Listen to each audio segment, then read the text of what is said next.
Channel. This is महिमा Rajput and जो आज टॉपिक हम कवर करेंगे उस टॉपिक का नाम है अस्थमा।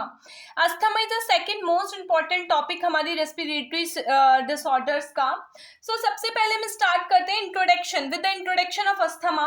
अस्थमा क्या है? Asthma is an inflammatory disease of mucus lining of airway to the lungs. It make breathing difficulties or can make some physical activities challenging or even impossible. Asthma एक ऐसी condition होती है जिसमें inflammation हो जाती है हमारे म्यूकस लाइनिंग में। जो भी हमारे पूरे एयरवे की म्यूकस लाइनिंग है, ठीक है, उसमें अगर उसमें अगर इन्फ्लामेशन हो रहा है उस कंडीशन को अस्थमा बोलते हैं। ठीक है, इसमें होता क्या है? मेनली जो हमारे ब्रोंकस होते हैं या ब्रोंक्यूल्स होते हैं उनकी म्यूकस लाइनिंग में बेसिकली हमारी क्या होती है? इन्फ्लामेशन हो जाती है। वो म्यूकस लाइनिंग नैरो हो जाती है, बहुत पतली हो जाती है हमारी। ये सब क्यों होता है हमें? ये इसीलिए होता है क्योंकि अगर हम अस्थमा के रिस्क फैक्टर्स के कांटेक्ट में आ रहा है हमारा रेस्पिरेटरी सिस्टम, ठीक है, जिसकी वजह से हमारा रेस्पिरेटरी सिस्टम बहुत इरिटेट होने लगता है और हमें अस्थमा की कंडीशन अकर हो जाती है। ठीक है, जैसे कि फॉर एग्जाम्पल डेफिनेशन स्टार्ट करते हैं। Asthma is a chronic inflammatory disease of the airway characterized by hyperresponsiveness, mucus production, edema and mucosal edema and mucus production. Asthma क्या है? अस्थमा एक इन्फ्लामेटरी डिजीज होती है जिसमें इन्फ्लामेशन या इन्फेक्शन होता है हमारे रेस्पिरेटरी ट्रैक में, हमारे ब्रोंकस में, हमारे ब्रोंक्यूल्स में और हमारी जो भी लाइनिंग होती है म्यूकस की पूरे रेस्पिरेटरी ट्रैक में, उसमें इन्फेक्शन या इन्फ्लामेशन होने को हम क्या बोलते हैं? अस्थमा बोलते हैं। ठीक है, अब उस इन्फेक्शन की वजह से क्या होता है?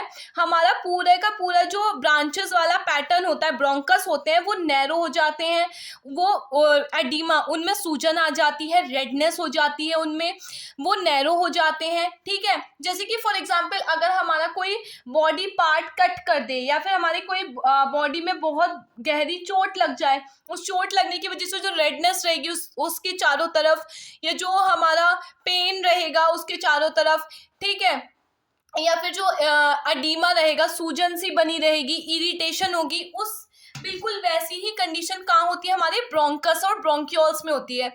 उससे हम अस्थमा बोलते हैं। अब अस्थमा में क्या होता है कि इस इन्फेक्शन या इन्फ्लामेशन की वजह से हमें अस्थमा के सिम्टम देखने के लिए मिलते हैं, जैसे कि जो पेशेंट होता है वो सही से सांस नहीं ले पाता, उसे ब्रीथिंग डिफिकल्टी, कफ, चेस्ट टाइटनेस, ठीक है, उसे डिस्निया, विजिंग साउंड देखने के लिए मिलती है। अब बेसिकली आपने बहुत सारी मूवीज में देखा होगा या फिर सीरियल्स में देखा होगा, अस्थमा के केस में जो पेशेंट होता है वो एक बार को सांस ले तो लेता है लेकिन उसे सांस छोड़ने में, मतलब जब वो हमारा एक्सहेल करता है उस चीज में बहुत ज्यादा दिक्कत होती है, उस चीज में बहुत ज्यादा प्रॉब्लम होती है हमारे पेशेंट्स को। तो अस्थमा ही एक ऐसी कंडीशन है जिसमें हमारे पेशेंट को इनहेलेशन से ज्यादा एक्सहेलेशन में दिक्कत होती है, और उस एक्सहेलेशन की दिक्कत की वजह से क्या होता है? पेशेंट को स्वेटिंग, बहुत ज्यादा स्वेटिंग होती है, पेशेंट को डाइफोरेसिस होता है, पेशेंट का पूरा फेस रेड हो जाता है हमारा। ठीक है, अब हम बात करेंगे हमारे रिस्क फैक्टर की कि अस्थमा किन किन को हो सकता है। सबसे पहला रिस्क फैक्टर होता है 21% of patient with asthma due to smoke even through a cigarette smoke is known to trigger an attack. कि 21% ऑफ पेशेंट जो होते हैं वो अस्थमा में क्यों होते हैं? स्मोक के कांटेक्ट में आने की वजह से, धुएं के कांटेक्ट में, चाहे वो स्मोकिंग के जरिए आ रहे हैं या सेकेंडरी स्मोकिंग के जरिए आ रहे हैं। ठीक है, नेक्स्ट आता है patient with asthma due to food like tea, coffee, energy drink. Patient में अस्थमा, अगर उन पेशेंट में ज्यादा अस्थमा देखने के लिए मिलता है अगर वो फूड जैसे कि टी, बहुत ज्यादा चाय या कॉफी का सेवन ज्यादा करते हैं या एनर्जी ड्रिंक का सेवन ज्यादा करते हैं। इसके अलावा patient with asthma due to in respiratory infection जैसे कि कोल्ड हो गया, इन केसेस में अस्थमा ज्यादा देखने के लिए मिलेगा। जेनेटिक कॉजेज, जेनेटिकली भी, मतलब अगर हमारे पेरेंट्स को है तो हमें होने के चांसेस हो सकते हैं।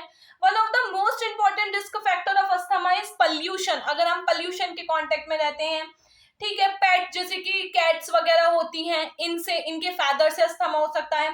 कोल्ड वेदर की वजह से, बहुत ज्यादा ठंड में, डस्ट की वजह से, पॉलेंस की वजह से, एंगर या स्ट्रेस लेने की वजह से, केमिकल फ्यूम्स की वजह से, परफ्यूम्स की वजह से, गैस्ट्रोइसोफेजियल रिफ्लेक्स डिजीज।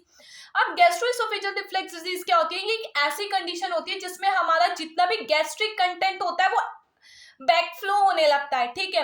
या तो वो बैकफ्लो होके हमारी वॉमिटिंग के थ्रू बाहर आ सकता है, या फिर बैकफ्लो होके वो हमारे किस चीज में, रेस्पिरेटरी ट्रैक में भी एस्पिरेट कर सकता है उस वजह से। इसके अलावा हमारा एलर्जिक ब्रोंकोपल्मोनरी एलर्जोसिस, इसकी वजह से हो सकता है। इसमें क्या होता है हमारा कि जो भी हमारे रेस्पिरेटरी ट्रैक होता है उसे स्पेशल टाइप ऑफ चीज होती है, जैसे कि किसी को परफ्यूम की खुशबू में वो नहीं होती है, टॉलरेट नहीं होती है, इन सब चीजों की वजह से। फिजिकल एक्टिविटी में ज्यादा इन्वॉल्व होने की वजह से, लो बर्थ वेट की वजह से, ठीक है, इन सब कंडीशन की वजह से अस्थमा देखने के लिए मिलता है। नेक्स्ट हम बात करेंगे इसके क्लिनिकल मैनिफेस्टेशन, क्या क्या साइन एंड सिम्टम्स अस्थमा के केस में देखने के लिए मिलते हैं। सबसे पहला जो क्लिनिकल मैनिफेस्टेशन आता है हमें अस्थमा के केस में, सबसे पहले पेशेंट को ब्रीथिंग डिफिकल्टी होगी, पेशेंट सांस नहीं ले पाएगा, और अगर पेशेंट सांस ले रहा है तो उसे एक्सहेल करने में बहुत ज्यादा प्रॉब्लम होती है। नेक्स्ट उसे कफ बहुत ज्यादा होता है, ठीक है। विजिंग साउंड देखने के लिए मिलती है, एक अजीब सी साउंड आती है जिसे विजिंग साउंड बोला जाता है। इसके अलावा उसके फेस पे रेडनेस आ जाएगी, स्वेटिंग, और एक्सेसिव स्वेटिंग को मेडिकल टर्म में डाइफोरेसिस बोलते हैं। पेशेंट के अंदर डाइफोरेसिस देखने के लिए मिलेगा हमें, ठीक है। इसके अलावा पेशेंट की चेस्ट टाइटनेस होगी। इसके अलावा पेशेंट को साइनोसिस होगा, क्योंकि साइनोसिस क्यों होगा? ब्लूइश डिस्कलरेशन, क्योंकि ऑक्सीजन पेशेंट के अंदर नहीं जा रही, तो हाइपोक्सिया भी होगा पेशेंट को हमारे। टेकिकार्डिया देखने के लिए मिलेगा पेशेंट में हमारे, ठीक है। इसके अलावा हमें क्या क्या चॉकिंग सेंसेशन देखने के लिए मिल सकती है। पेशेंट में स्टेटस अस्थमैटिक्स, मतलब पेशेंट को अस्थमा डिक्लेयर कर देंगे। इसके अलावा टेम्परेरी अडीमा, सूजन देखने के लिए मिल सकती है, रैशेस देखने के लिए मिल सकते हैं हमारे, एलर्जिक रिएक्शन देखने के लिए मिल सकती है, mental confusion, extreme anxiety patient को हो सकती है, फीवर हो सकता है, रेस्पिरेटरी अरेस्ट हो सकता है हमारा। नेक्स्ट हम बात करेंगे इसकी पैथोफिजियोलॉजी की, कि जो अस्थमा की कंडीशन है वो कैसे कैसे हमारे पेशेंट के अंदर आती है।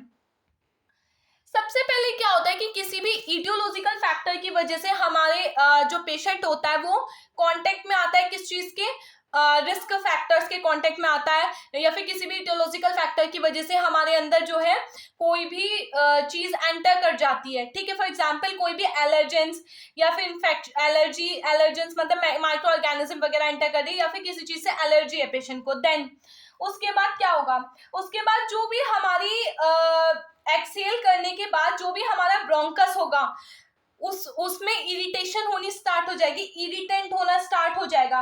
जब उसमें इरिटेशन होनी स्टार्ट हो जाएगी, इरिटेंट होना स्टार्ट हो जाएगा ब्रोंकस हमारे, ब्रोंकस कॉन्ट्रैक्ट होने लगेंगे, धीरे धीरे धीरे धीरे सिकुड़ने लगेंगे।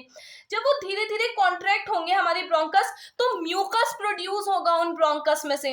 म्यूकस प्रोड्यूस होने की वजह से क्या होगा, अब ब्रोंकस नैरो हो रहे हैं, म्यूकस प्रोड्यूस हो रहा है, उसमें क्या देखने के लिए मिलेगा, अडीमा होने लगेगा ब्रोंकस में, रेडनेस होने लगेगी।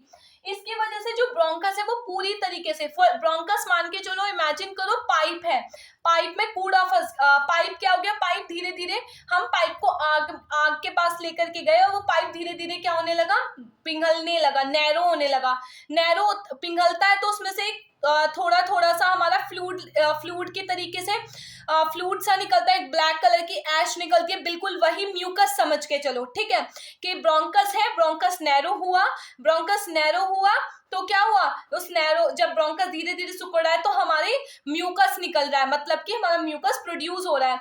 अब म्यूकस प्रोड्यूस हो रहा है, ब्रोंकस नैरो हो रहा है, रेडनेस देखने के लिए मिल रही है, अडीमा देखने के लिए मिल रहा है चारों तरफ ब्रोंकस के, जिसकी वजह से ब्रोंकस पूरी तरीके से मतलब ब्रोंकस में पूरी तरीके से कचरा अटक गया है हमारा, ठीक है। इसकी वजह से क्या होगा, सांस नहीं ले पाएगा पेशेंट और हमारा इम्यून सिस्टम एक्टिवेट हो जाएगा। इम्यून सिस्टम एक्टिवेट होने की वजह से जो भी हमारी एंटीबॉडीज हैं वो क्या करेंगे, मीडिएटर्स रिलीज करेंगे हमारे, ठीक है। जब एंटीबॉडीज मीडिएटर रिलीज करेंगी, मतलब एंटी इन्फ्लामेटरी मीडिएटर रिलीज करेंगी, वो उस इन्फ्लामेशन के अगेंस्ट अपना रिस्पॉन्स शो करेंगे। तो दो तरीके से रिस्पॉन्स होगा, एक अर्ली फेज रिस्पॉन्स और एक late phase response. Early phase response में तो जो ब्रोंकस है वो मतलब आधे से 1 घंटे बाद हमारा ब्रोंकस नैरो होगा, कॉन्स्ट्रिक्ट होगा, ठीक है, म्यूकस सिक्रीट होगा, ब्रोंकस लीकेज हो जाएगा हमारा, और फिर क्या होगा, हमारा जो ब्रोंकसेस है वो ऑब्स्ट्रिक्ट हो जाएंगे, एयर ट्रैप्ड हो जाएगी, हाइपोक्सिया हो जाएगा, पेशेंट सांस नहीं ले पाएगा और साइनोसिस देखने के लिए मिलेगा। लेट फेज रिस्पॉन्स में हमारे जो इम्यून सिस्टम है वो थोड़ा रिस्पॉन्स शो करेगी हमारा, मतलब वो थोड़ा फाइट करने की कोशिश करेगी, जिसकी वजह से जो न्यूट्रोफिल्स और एसिनोफिल्स हैं वो फाइट करेंगे, लेकिन वो फाइट नहीं कर पाएंगे हमारे, ठीक है। इन्फ्लामेशन इतनी ज्यादा है उस चीज की वजह से, ब्रोंकल हाइपर एक्टिविटी की वजह से वो अपना रिस्पॉन्स शो नहीं कर पाएंगी, जिसकी वजह से हमारे ऑब्स्ट्रिक्शंस वगैरह देखने के लिए मिलेंगे, ठीक है, और पेशेंट सांस नहीं ले पाएगा। सो यप, इसका जो सेकंड पार्ट होगा वो मैं नेक्स्ट वीडियो में कंटिन्यू करूंगी। तब तक के लिए बाय।